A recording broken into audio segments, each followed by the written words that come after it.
Hi everybody, I am here today with a little bit different sort of video.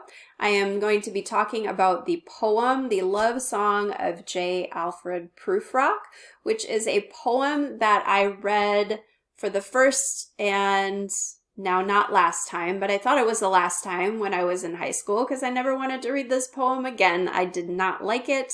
My teacher said it was about this man's kind of inability to find love and connect with women, and he was worried about his appearance and the fact that these women didn't notice him, and so yawn fest, right? So I have had, though, a line from this poem stuck in my head for the last day or so, and so I took that as an invitation to go back and reread this poem that I said I'd never read again and see if I could make some meaning from it.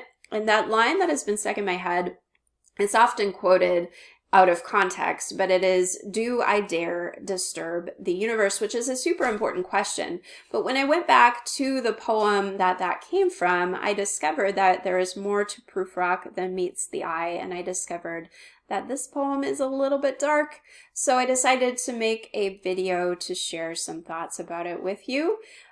So whether you're a teacher teaching Prufrock or a student who is reading Prufrock for the first and hopefully not last time, there is definitely more there if you give it a chance. So let's go ahead and get started. Overall, The Love Song of J. Alfred Prufrock is one of author T.S. Eliot's most important contributions to modernism. It is a stream of consciousness poem in which a dramatic inner monologue is shared with what is thought to be an audience of one, but we're actually readers kind of snooping in on this person's thoughts. So critics generally agree that this poem is about a man who's living a sort of half-life stuck between what could be and reality. But like I said, when we read this in school, we focused on the man's desire for love and relationships. Going to Spark Notes, because that's what students do, right? It says it's the examination of a tortured psyche, the prototypical modern man, overeducated, neurotic, and emotionally stilted. So Prufrock, the speaker, seems to be addressing a potential lover with whom he'd like to force the moment to its crisis by somehow consummating the relationship with that memorable line about, should I dare eat a peach? But I do not think that this poem is a love poem at all. Nor is it essentially about the man's inability to get the girl. On the surface, perhaps, I mean, it is called the love song for a reason, but there's a lot more here than a man who is impotent in the face of love. I think he's impotent in the face of life. And before we go hating on him, I think it's important to consider that there's a universality to his unasked questions, to his false sense of hope, to his self-reassurance, and to his failure ultimately to escape the grip of time and his own habits, really. So right off the bat, it begins with an epigraph written in another language. So you might be tempted to skip it, as I'm pretty sure I did back when I was in school. But this is actually important. Beginnings and endings always are important. So we have to figure out what it means. So the epigraph written in a different language is actually an allusion to Dante's Inferno, in which he encounters Guido in the 8th circle of hell. And the gist of Guido's words is that he's fearful of being discovered for who he truly is, but he agrees to tell Dante his story because he rationalizes, nobody's ever escaped from hell, so Dante does, and we find out about Guido's sins. So similarly, in alluding to these lines as the opening of Prufrock, it's suggesting that the narrator might be similarly concerned with sharing his own story, but he figures, we're in hell with him, so it's all good. Critics have said that this means Prufrock thinks, like Guido, that we won't be sharing his inner world, but I think it's a subtle hint to the universality of the narrator's thoughts. If we're in the same kind of hell than he is, then we're equals, right? What's more, it's important to consider, is Prufrock a poem about good people, about the pretense of goodness, about keeping up with appearances, or the false sense of security presented by intellectualism and control over time and one's actions? All in all, the setting of the poem is a kind of hell, and it's important to remember this for the overall interpretation and to notice the repeated references to death throughout the poem. I mean, you have the evening sky described as a patient etherized on the table. You have the allusions to John the Baptist and Lazarus. You have half-deserted streets. You have the death at the end of the poem. And you have fog with cat-like movements, which is reminiscent of a ghost.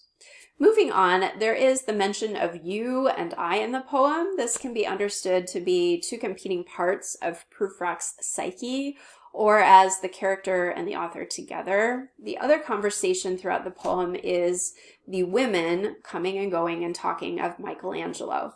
Some critics say that the women are used to set the party scene and further emphasize Prufrock's kind of outsider view of the conversation. They could have been talking about anything, critics say, and the conversation is without feeling. I think, though, that the reference to Michelangelo is important. I think it's a reference to being remembered, of doing something great, of creating art that is talked about by others. It is not joining the cultural conversation, it is shaping the cultural conversation, and that is what the narrator wants. There's this desire to leave a mark, a desire that we all have, right? To have one's life matter. And I read this as a sort of jealousy on the part of Prufrock, that the women are talking of Michelangelo, but they could have been talking about him.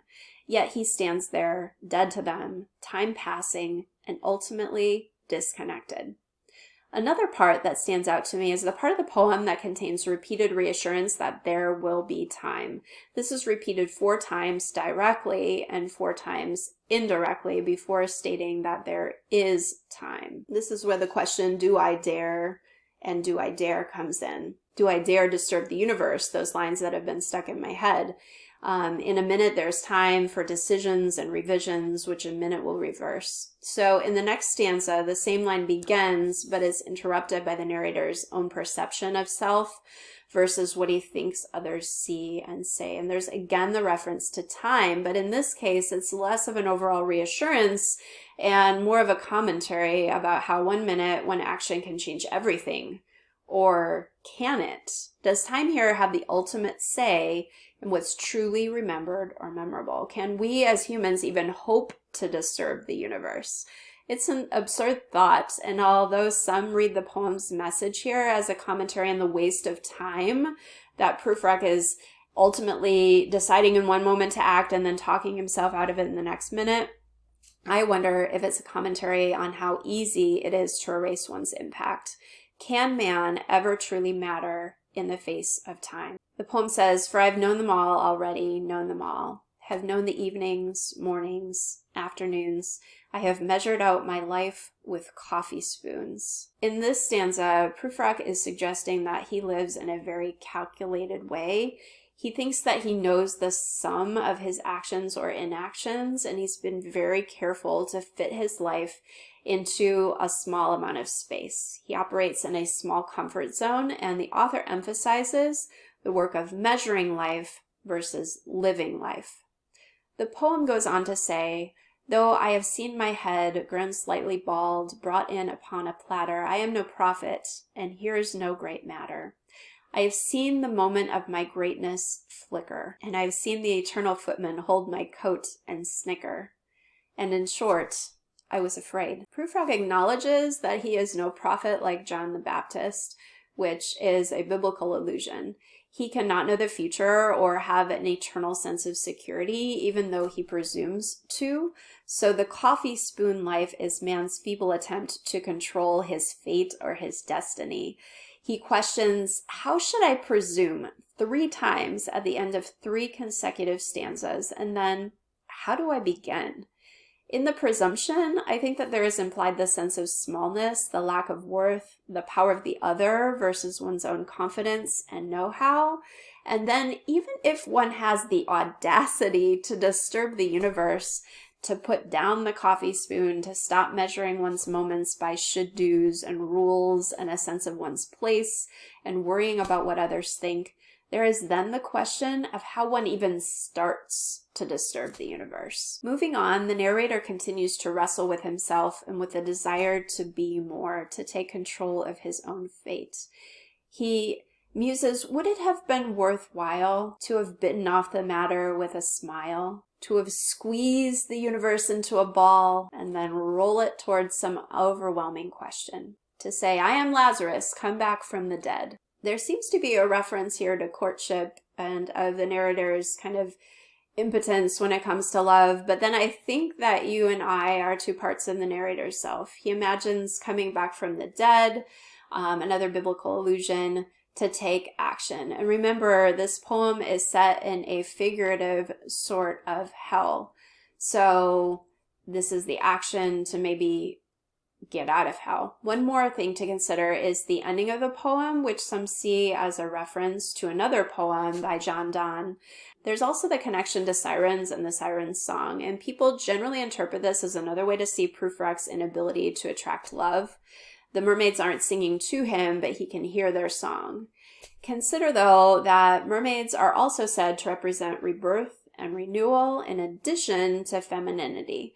They also represent a cross between the ocean and the land, sort of an in-between, and we know that's the gist of Prufrock, right? He's stuck in between, but he can't stay there in his headspace and his imagination of his rebirth with the mermaids.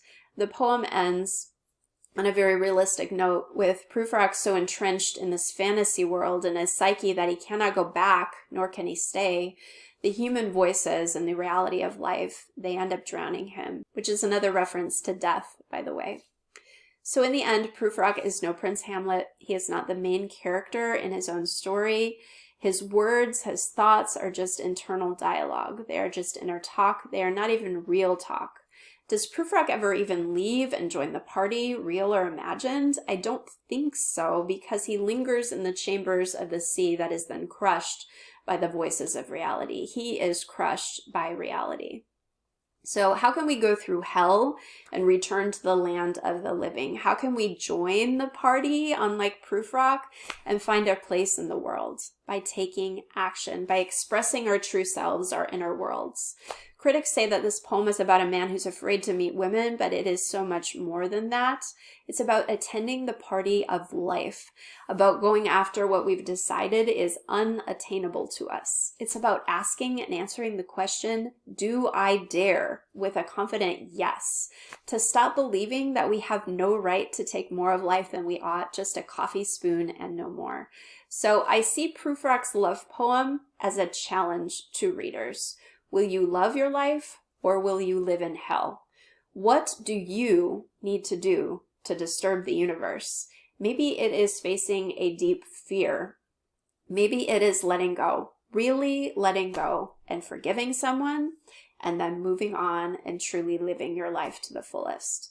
Maybe it is being vulnerable enough to share your inner thoughts with others. Maybe it is not living by the rules or what people told you you should do, because the rules are keeping you stuck. Whatever it is, even if you're not sure how to start disturbing the universe, consider how to stop betraying yourself with silence and inaction. Stop measuring your life out with coffee spoons. Stop waiting for an answer to the question, how do I start? And just start. Whether you leave a mark or not, it's time to be the main character in your own life and to make it matter to you. Shape your universe into a ball. Mold it to your liking. Don't let others control you. Don't let fear control you. Find your own greatness. Otherwise, you will find yourself dead inside, and then dead in reality. You'll find yourself inactive, passive, indecisive, anxious like Prufrock, and this in itself is its own kind of hell. Thank you so much for watching. I hope that you enjoyed this video. If you did enjoy it, don't forget to hit the subscribe button so that I can see you next time.